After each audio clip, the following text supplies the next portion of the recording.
हे घ्या गरम चणे. थँक्यू. तुम्ही कसं काय आज इकडे अचानक? तुझी खबरबात घ्यायला आले. हा, पत्रकार आहे ना मी, बातमी घेणं माझं कामच आहे. अच्छा, फक्त बातमी घ्यायला आला काय? मला वाटलं मला भेटायला आले. मस्करी करत होते, खरं तर तुलाच भेटायला आले. हा मग बेसा. कसं चाललंय तुझं? एकदम झकास बेस. काय आपल्याकडे मस्त मस्त कस्टमर आहेत चांगले, 2-4 मोठ्या कंपन्या आहेत, त्यांच्या रिपीट ऑर्डर पण आहेत, सगळ्या गाड्या बिझी आहेत एकदम. खूप छान न्यूज आहे. पण हे सगळं ना महासाहेबांमुळे आणि सागरबाबांमुळे, त्यांच्यामुळे व्यवस्थित चाललंय सगळं. खरंय. तुमचं कसं चाललंय? काही विशेष नाही.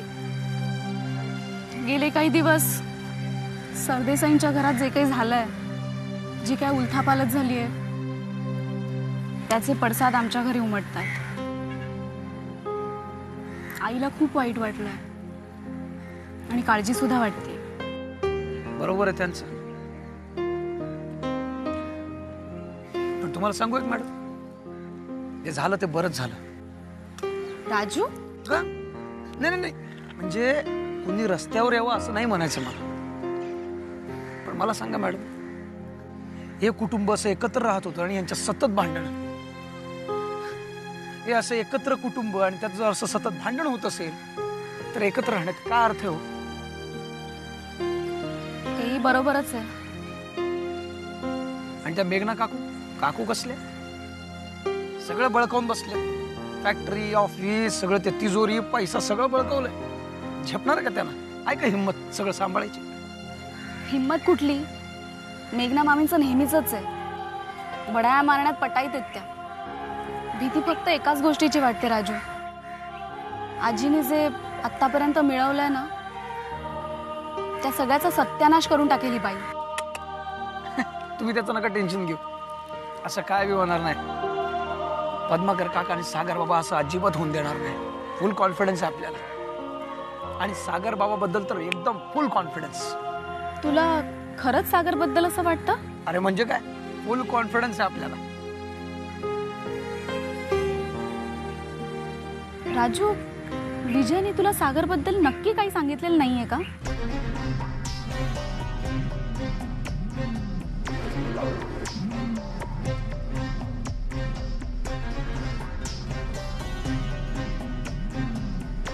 मॅडम, आपण यातना विसरून जाऊया कायमचं. काय असतं ना मॅडम, आपल्या माणसाचं भलं व्हावं असं जर आपल्याला वाटत असेल ना, तर काही गोष्टी कानाआड केलेल्या चांगल्या. खरं आहे ना?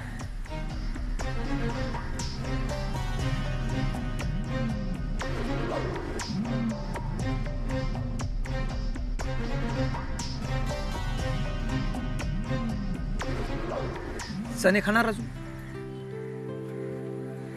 नको, बास झाले. बस झालं मग, याच्यात कमी आहे, ते जास्त आहे. हे घे.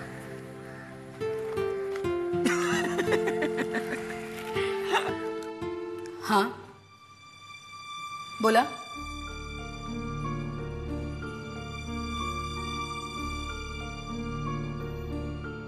काय? आणि हे सगळं तुम्ही मला आत्ता सांगताय इतक्या उशिरा? युजलेस. ओ शट अप, शट अप. मूर्ख. पद्माकर सरदेसाईंना गॅरेंटर म्हणून मंदार कामात उभा राहिलाय. त्या मंदारने आपली जमीन भाऊजींसाठी गहाण ठेवली. वाह मेघना सरदेसाई, तुम्ही आहात कुठे? नाही, यांना असं मोकळं सोडून चालणार नाही. काहीतरी लवकरच करायला हवं.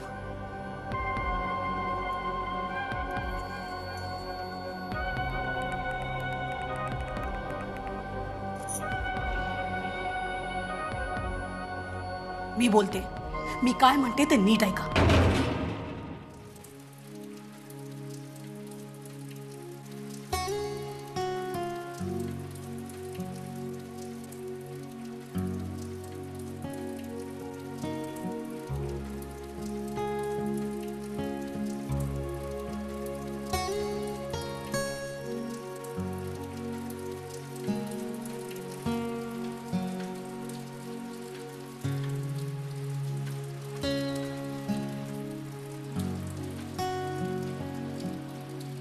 मस्त पाऊस पडतोय ना. काय झालं, एकटीच का बसलीयस? काही नाही, असंच. कॉफी करू? छान. नको. कसला विचार करतेस विनी? काकू, काल रात्री मी खूप विचार केला. मला सुशांतचा खूप राग आला. पण मग नंतर असं वाटलं की त्याच्या परीने इतर वेळेस तो किती चांगला वागतो, किती जपतो मला, किती प्रेम करतो माझ्यावर. आणि मंदाता मधुराविनी तर अगदी लहान बहिणीचे लाड करावे तसे माझे लाड करतात. सगळं आठवलं आणि मग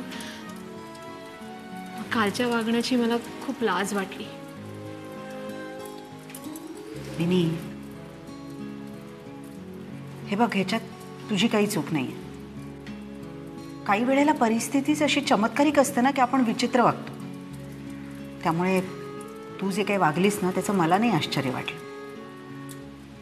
फक्त माझं तुला एवढंच सांगणं आहे, खरं म्हणजे माझ्यापेक्षा सुद्धा तुझ्या पद्माकर काकांचं, त्यांचं असं म्हणणं आहे की तुम्ही सुशांतला सुद्धा समजून घ्या, त्याच्या दृष्टिकोनातून सुद्धा विचार करा. हे बघ विनी, तुला असं वाटतंय की नाही की तुझ्यावर अन्याय झाले, पण नियतीने सुशांतवर सुद्धा केवढा मोठा अन्याय केला. मग त्याला आपण नाही समजून घेतलं तर कोण घेणार? खरं की नाही? माझी ना खूप द्विधा मनस्थिती झाली. एका बाजूला कामतांच्या घरच्यांचं प्रेम आणि एका बाजूला मी. आम्हाला समजतंय ग, पण हे बघ, तू शांतपणे विचार कर आणि मग निर्णय घे. पण एक लक्षात ठेव विनी, तू जो काही निर्णय घेशील त्याला आम्ही सगळे तुझ्या पाठीशी आहोत. तू काही काळजी करू नकोस.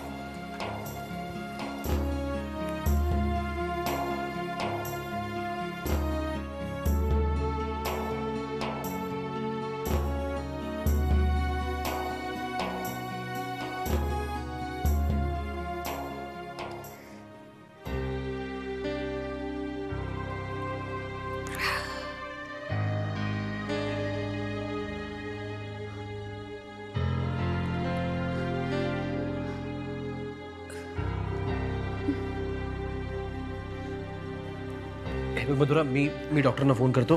हां, आणि आपण लगेच हॉस्पिटलमध्ये जाऊया. Don't worry. Me number.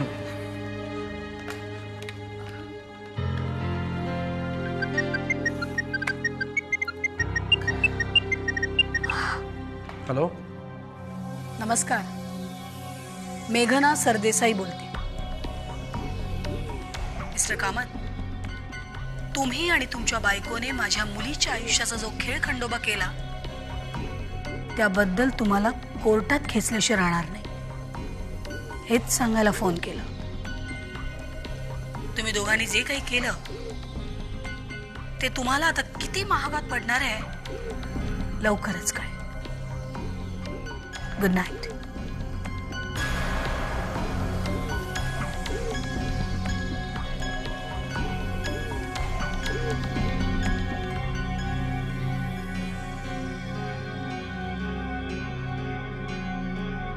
कोणाचा फोन होता? कोणाचा नाही, म्हणजे ऑफिसमधल्या एकाचा होता.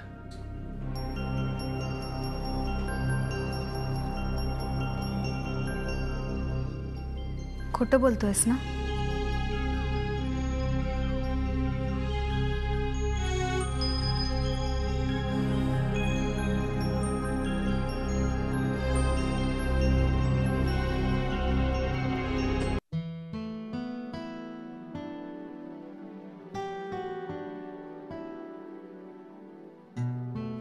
अरे बाबा, तुम्ही? बाबा मी निघतो ऑफिसला, यायला थोडा उशीर होईल. ठीक आहे. हे बघ, हे काय? हे ठेव. तू आता ऑफिसला चाललायस, टॅक्सीने जा. निदान निदान येताना तरी तू टॅक्सी घे. खूप गर्दी असते ना बेटा ट्रेनला.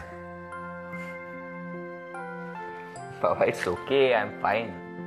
माझ्याकडे आहेत पैसे आणि मला गरज लागली ना तर मी स्वतः मागेन तुमच्याकडे. ओके. आणि तू काळजी करू नको.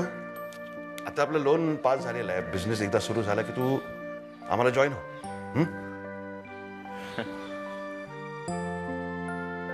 बाबा बँकेकडून लोन पास होऊन चेक मिळेपर्यंत काही दिवस जातीलच ना. आणि मग आपण नवीन बिझनेस सुरू केला तर त्यातून प्रॉफिट व्हायलाही बरेच दिवस लागतील. तोपर्यंत माझ्या पगाराचा थोडासा आधार.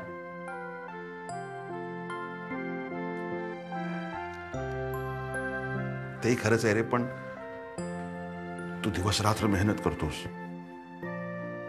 बसनी ट्रेननी जातोस. आम्हाला वाईट वाटतं रे.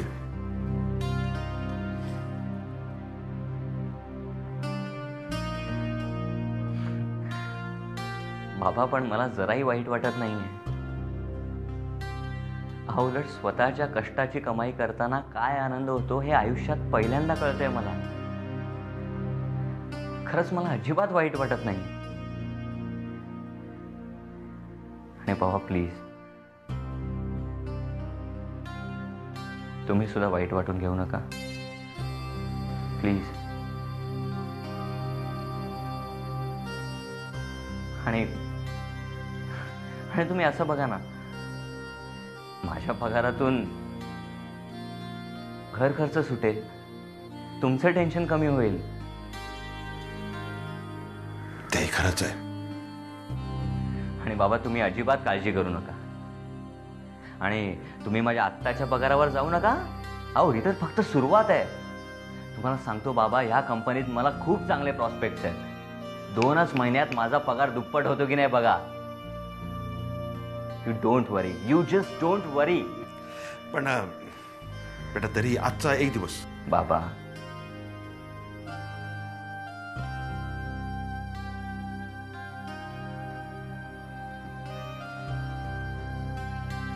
येऊ मी.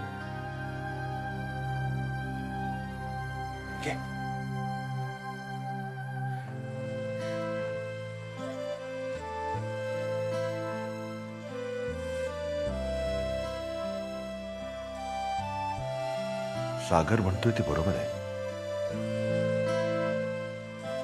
पण आम्हाला अजूनही हळहळ का वाटते.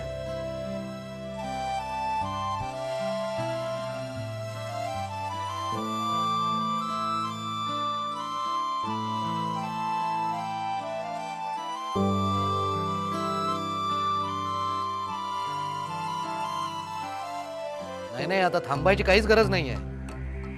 अहो आपलं प्लॅनिंग इतकं परफेक्ट आहे मेघना वहिनी की बस मार उडवायचा तेवढा बाकी आहे. आणि मेघना वहिनी,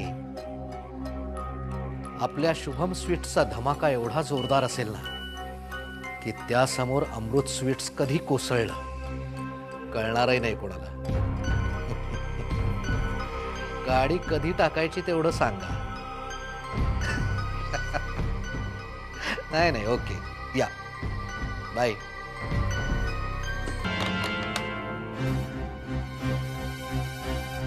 अरे ज्योती, तू कधी आलीस? डॅडी, मला जर का तुमच्यासारखे वडील असतील आणि मम्मांसारखी सासू असेल तर बाहेर कुठे शत्रू शोधण्याची गरजच नाहीये, नाही का? काय काय म्हणायचं काय तुला? तुमच्याच मुलीचा कारखाना उद्ध्वस्त करण्याचे जे तुमचे प्लॅन्स चालले होते ना, ते ऐकलेत मी. हे बघ ज्योती, मी काय म्हणतोय ते शांतपणे ऐकून घे. Daddy, you are sick. शारीरिक नाही, मानसिक सुद्धा. मला असं वाटतंय तुम्हाला सायकेट्रिस्टची गरज आहे. सारखा कुणावर तरी सूड उगवायचा, कुणाचा तरी राग करायचा. कशासाठी हे सगळं? कशासाठी ऐकायचं? ज्योती, तुझी कमल आत्या माहितीये तुला? ऐकून तरी माहित असेल.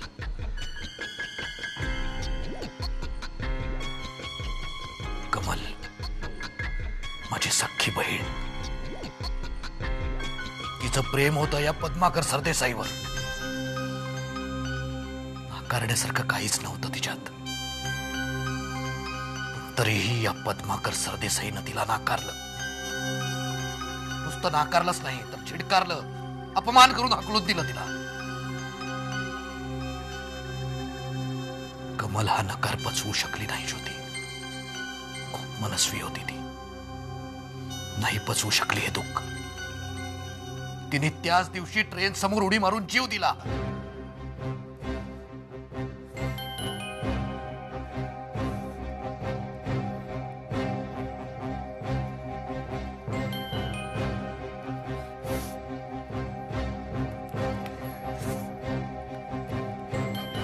त्याच्या आत्महत्येचं हे असं कारण होतं. हो, त्या पद्माकर सरदेसाईमुळे माझी बहीण जीवानीशी गेली. त्याने मारलंय तिला. सरदेसाईने सगळं माहितीये. छे, त्यांना कुठलं माहित असेल का? ते आपल्या थाटामाटात, श्रीमंती त्याच्यातच दंग. एक कुणी कमल गडकरी त्यांच्यासाठी जीव देते याची त्यांना काही किंमत आहे का?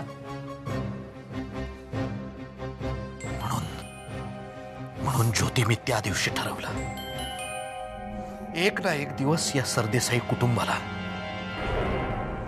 विशेषतः त्या पद्माकर सरदेसाईला मी सोडणार नाही. तुझं त्या घरात लग्न लावून दिलं, त्यामागे सुद्धा हाच हेतू होता. डॅडी पुरे, मला ते सगळं ऐकवतही नाहीये. डॅडी, अहो, आत्याचं एकतर्फी प्रेम होतं ना, या अशा प्रेमाचा शेवट असाच होतो, दुःखात. योगायोग बघा ना डॅडी, मी आता त्यातूनच जाते. मलाही तेच भोगावं लागतंय डॅडी. आता हे माफ करा. मला आता नाही सहन होते. तुमचा हा सूड बंद करा डॅडी, प्लीज. मी तुम्हाला रिक्वेस्ट करते.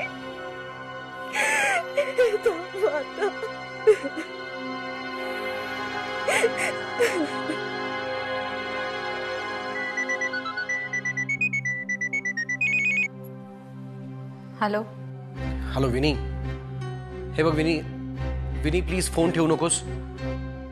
प्लीज माझं ऐकून घे. मी फक्त एवढंच सांगायला फोन केलाय की सुशांत घर सोडून निघून गेलाय आणि मधुराची तब्येत बिघडली आहे. तेव्हा प्लीज लवकरात लवकर इथे ये प्लीज.